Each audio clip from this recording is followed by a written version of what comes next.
রমজানের ওজিফা হিসাবে সারাদিনের কোন আমল করব? ২৪ ঘন্টার জন্য যদি একটি রুটিন পেতাম তাহলে উপকার হতো। রমজানে ওজিফা হিসাবে সারাদিনের জন্য কোন আমল করবেন? সারাদিনের জন্য একটা জিনিস সবচেয়ে গুরুত্বের সাথে করবেন যে কোন গুনাহ করবেন না, কোন পাপ করবেন না। মুখ দিয়া না, চোখ দিয়া না, হাত দিয়া না, কোন অন্যায় করবেন না। কোন মানুষের অধিকার নষ্ট করবেন না। কারো ক্ষতি করবেন না। সব ক্ষেত্রে সারাক্ষণ চেষ্টা করবেন ভালো মানুষ হয়ে থাকার। এর বাইরে বেশি, বেশি কোরআন তেলাওয়াত করবেন। সবচেয়ে বেশি আমল কোরআন তেলাওয়াতের আমল। রমজান মাস কোরআন নাজিলের মাস। সেজন্য কোরআন তেলাওয়াত বেশি, বেশি করবেন। এর বাইরে সুবহানাল্লাহ, আলহামদুলিল্লাহ, লা ইলাহা ইল্লাল্লাহ, আল্লাহু আকবার, ইস্তিগফার পড়বেন। মনে, মনে হাঁটতে, হাঁটতে আল্লাহর সাথে কথা বলবেন, দোয়া করবেন। এই জিনিসগুলো বেশি, বেশি করবেন। এর বাইরে রুটিন যদি চান আমার কাছে তো আমি বলব ভোর রাতে যখন খেতে উঠবেন, খেতে উঠলে ১০ টা মিনিট ২০ টা মিনিট হাতে রাখবেন। আগে খানা শেষ করে এরপরে একটু আল্লাহর কাছে দোয়া করবেন। অথবা আগে দোয়া করে তারপরে খানা খাবেন। একটু ভোর রাতে দোয়া কবুল হয়। এটা সারা বছর আপনি পারেন না। রমজানের সুযোগ আসে। এই সুযোগটা হেলায় হারাবেন না। এই টাইমে আল্লাহ তাআলা যেছে, যেছে মানুষকে দোয়া কবুল করেন। আমি এর আগে বিভিন্ন জায়গায় বলেছি। বাংলাদেশের একটা প্রসিদ্ধ এবং প্রথম সারির একটা বিজনেস প্রতিষ্ঠানের এক ভাই, তিনি আমাকে তার অফিসে দেখা হওয়ার পর কিছুদিন আগে, আজকেও তাদের অফিসে আমি গিয়েছি একটা কাজে। তো আমাকে দেখা হওয়ার পর বলছে, "ভাই, একটু আসেন।" উনার অফিসে উনি বসালেন, চা খাওয়ালেন। এরপরে বললেন যে, "ভাই, আপনার একটা আলোচনা থেকে আমার জীবন পরিবর্তন হয়ে গেছে।" আমি বললাম, "কি?" আমি ভাবছি কোনো ভালো কাজ শুরু করছে। উনি বললেন, "না ভাই, কাহিনী ভিন্ন। কাহিনী হলো আমার এমন এক রোগ হইছে, এই রোগের জন্য দেশের সকল ট্রিটমেন্ট তো আমি নিলামই, দেশের বাইরেও বহু ট্রিটমেন্ট করেছি। কিন্তু কোনোভাবে আমার রোগ ভালো হয় নাই এবং আমার ট্রিটমেন্ট হয় নাই। আমি জীবনের আশা ছেড়ে দিছি। এরকম ভয়াবহ পরিস্থিতিতে আমার কোম্পানির থেকে চাকরিও নাই। কারণ আমি কাজ করতে পারি না, অসুস্থ। তো আমি গ্রামে চলে গেছি মরার অপেক্ষায়। যে এখন আর বাঁচার কোনো সুযোগ নেই। ডাক্তার বলছে যে, "শেষ যে কদিন চা খাইতে চান খান। আর কোনো ট্রিটমেন্ট নাই।" বলেন যে আমি গ্রামে চলে গেছি। আশা ছেড়ে দিছি। অনেক কষ্ট, যন্ত্রণা রোগের কারণে। মারা যাবো এরকম একটা অবস্থা। হঠাৎ করে আপনার একটা ভিডিও দেখলাম। ভোর রাতে তাহাজ্জুদের সময়ের দোয়া আল্লাহ ফিরিয়ে দেন না। তখন আল্লাহর কাছে চাওয়া শুরু করলাম। প্রতিদিন ভোর রাতে উঠে কান্নাকাটি, দোয়া, মুনাজাত, খুব চোখের পানি ফেলা। আল্লাহ, সবাই যেটা পারে না তুমি সেটা পারো। দোয়া করতে শুরু করলাম। উনি বলেন, হঠাৎ করে একদিন তাহাজ্জুদের সময় উঠে খুব দোয়া কান্নাকাটি করলাম, খুব সিজদা করলাম, খুব চোখের পানি ফেললাম আল্লাহর কাছে। চিৎকার করে বাচ্চা পোলার মতো কাঁদলাম।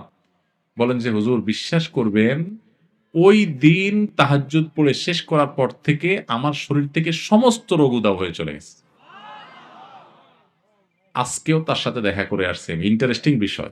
আজকেও ওই লোকের সাথে আমি দেখা করে আসছি। একটা কাজে গেছিলাম তার অফিসে। আজকেও। ওই ভাইটা আমাকে বললেন যে, "ভাই, এরপর আমি শুধু সুস্থ হইছি তা না। আমি আমার কোম্পানিতে আবার ফিরে আসছি। আগে যে ডিউটি ছিল আমার প্রমোশন হয়ে ডিউটি আমার আরো বাড়ছে এবং আমার কোম্পানির চেয়ারম্যান সহ সবাই আমাকে আরো বেশি আস্থা রাখে। উনার সামনে থাকা পিয়ন অন্যান্য লোকদেরকে আমার সামনে ডেকে বলতেছে, 'এই তোমরা বলো, আমি আগে যে বদমেজাজি দেখাইতাম, আছাড়-পিছাড় করতাম, রাগ জাহির করতাম, আমার এগুলো আছে এখন?' বলে, 'না স্যার, এগুলো কিচ্ছু নাই এখন আর।' শুধু সুস্থ হইছে না, আজীবন আমূল পরিবর্তন হয়ে গেছে। ভাইরা আমার, এই ভোর রাতের দোয়া বড় গুরুত্বপূর্ণ। রমজানে কিন্তু সেই সুযোগটা আসে। এজন্য সাহরি করতে উঠলে একটু দোয়া করবেন। ঠিক আছে তো ইনশাআল্লাহ? এরপরে ফজর নামাজ পড়ে পারলে একটু তেলাওয়াত করে ইশরাক পড়ে তারপরে দরকার হলে ঘুমাবেন। আর দরকার না হলে নাই। এবং ডিউটিতে যখন যাবেন, ডিউটিতে কোনো ফাঁকি দিবেন না, পথে কারো ক্ষতি করবেন না, কাউকে খারাপ কথা বলবেন না, আজে-বাজে জিনিস মোবাইলে দেখবেন না, হারাম থেকে বেঁচে থাকবেন। জোহরের ওয়াক্ত হলে টাইম মতো নামাজ পড়বেন। আবার আসর ওয়াক্ত হলে টাইম মতো নামাজ পড়বেন। বাসায় এসে স্ত্রীর সাথে ইফতার বানানোতে সাহায্য করবেন। শুধু মুছে তাও দিয়ে বসে থাকবেন না যে আনবে আর বসে, বসে খাবো। একটু কাজ-কাম করবেন। নবী সাল্লাল্লাহু আলাইহি ওয়াসাল্লাম মেয়েদের কাজে সহযোগিতা করতেন। এরপরে আগেভাগে ইফতারের আগে একটু দোয়া করবেন। ইফতারের পরে সকাল সন্ধ্যার দোয়া দুরুদ ইত্যাদি পড়ে তারাবিতে চলে যাবেন। তারাবিতে সুন্দর করে মনোযোগ দিয়ে কোরআন তেলাওয়াত শুনবেন। তারাবিতে কি পড়েন, হাফেজ সাহেব কি পড়েন সেটা তো আপনি শুনেন, বুঝেন না। এজন্য একটা বই আমি লিখেছি এবছর নতুন আমাদের বের হয়েছে, তারাবির সালাতে কোরআনের বার্তা। একটু দেখে নিতে পারেন যাওয়ার আগ দিয়া। যে আজকের তারাবিতে হাফেজ সাহেবরা যে পারা পড়বেন সে পারাতে আল্লাহ কি বলছেন? ৩-৪ পৃষ্ঠা এখানে দেওয়া আছে। দেখে নিলে আপনার তারাবিতে আপনি আলাদা একটা তৃপ্তি পাবেন। এরপর তারাবি পড়ে এসে যত দ্রুততার সাথে সম্ভব শুয়ে পড়েন।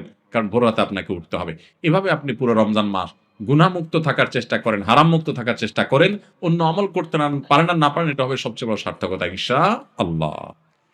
রমজানে খাদ্যদ্রব্যের মূল্যের ঊর্ধ্বগতি রোধে একটা পরামর্শ দিতে চাই। লিখলে বড় হবে তাই সাক্ষাতে ৫ মিনিট কথা বলতে চাই। যেকোনো জায়গায় আপনার সুবিধা মতো।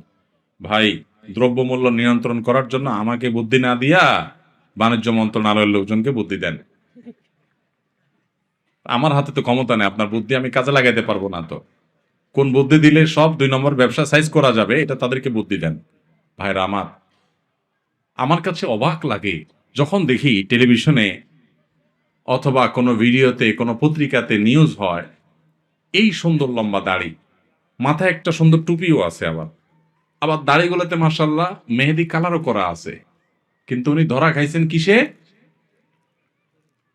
ব্যবসায় ভেজাল করছেন। আছে না নাই? আহা! এই দাড়ির নাম ইসলাম? ইসলাম আপনি ভুল শিখছেন। আপনার ইসলাম আপনার দোকানদারিতে জাহির হবে। আরব দেশগুলোতে, আফ্রিকার দেশগুলোতে রমজান আসলে বিভিন্ন আইটেমে মানুষ ছাড় দিয়ে দেয়, অফার দিয়ে দেয়, কম দামে দিয়ে দেয় যাতে মানুষ রোজা রাখতে পারে। আর আমাদের দেশে ৫ ওয়াক্ত নামাজ পড়ে, লম্বা দাড়িও আছে, মাথায় টুপিও আছে, মাশাআল্লাহ আবার ওমরা হজ করেও আসছে, আবার দাড়িতে মেহেদিও দিছে, মাথায় একটা টুপিও আছে মাশাআল্লাহ লম্বা সম্বা। উনি ধরা খাইছে কি জন্য? দেখা গেছে যে উনি সয়াবিন তেল, চিনি, খেজুর, ছোলা এগুলা সব বাড়িতে নিয়ে খাটের তলে ভরে দিচ্ছে। কেন? কারণ রমজান আসলে ওই যে সবাই সরায় রাখছে, বাজারে মাল নাই, দাম বেড়ে যাবে, এবার উনি ওটা বাইর করে বিক্রি করবে। এরকম ২ নম্বর ব্যবসায়ী আছে না নাই? আছে। আমরা ইসলাম বুঝি নাই ভাই। আপনি ৫ ওয়াক্ত নামাজ পড়েন, অতিরিক্ত টুপি মাথার না দিলেও চলবে। আপনি পাঞ্জাবি না পড়লেও চলবে। আপনি অতিরিক্ত তাসবিহ তাহলিল না করলেও চলবে। কিন্তু আপনি হক হালালে চলেন, মানুষের হক নষ্ট করিয়েন না। মানুষের হক নষ্ট করবেন আর এদিকে সুবহানাল্লাহ আলহামদুলিল্লাহ পড়বেন, আপনার সুবহানাল্লাহ আলহামদুলিল্লাহ দেখে শয়তানও হাসবে। আমি বলে গেলাম শয়তানও হাসবে, কারণ আপনি যে কাজটা করতেছেন এটা ইসলাম না। আপনি যেটা করতেছেন এটা ভুল। আপনি নফল কাজ করার চাইতে আপনার জন্য বেশি গুরুত্বপূর্ণ হলো আপনি কোনো মানুষের অধিকার নষ্ট করবেন। আপনি দোকানদারি করেন, আপনি চাকরি করেন, ব্যবসা করেন, যাই করেন ২ নাম্বারই করবেন। আল্লাহকে ভয় করতে হবে। কত বড় অপরাধী হলে রমজান মাস আসছে, ইবাদতের মাস আসছে, আল্লাহর বান্দারা ইবাদত বন্দেগী করবে, আপনি মাল মজুত করে ক্রাইসিস সৃষ্টি করে অধিক মুনাফা করার ধান্দা করতেছেন, রোজাদারদের রোজা রাখতে বাধা দিচ্ছেন, একরকম ইবাদতে প্রতিবন্ধকতা সৃষ্টি করতেছেন। আপনার চাইতে বড় জালিম আল্লাহর জমিনে কে আছে? এই অবৈধ টাকা, এই হারাম টাকা, এই গুনাহের টাকা, এই ২ নম্বরই টাকা, মানুষের রক্ত শোষণ করে যে টাকা আপনি কামাও করবেন, এই রক্ত চোষা টাকা এটা বহুত হসপিটালে বিল দিয়ে আসবেন, আর রোগের কষ্টটা ফাও। বুঝেন নাই কথা? ২ নম্বরই টাকা কামাই করবেন, এটা যেভাবে কামাই করবেন ওইভাবে চলে যাবে, আর ফাও রোগের কষ্ট ভোগ করবেন। এখানে যদি শেষ হয়ে যেত তাহলে তো হইতো, এটাই শেষ না, এটা শুরু। আসলটা কিয়ামতের ময়দানে পড়ে থাকছে। এই জন্য আল্লাহর ভয়ে সমস্ত হারাম ছাড়বো তো ইনশাআল্লাহ। আল্লাহ আমাদের তৌফিক দান করুন।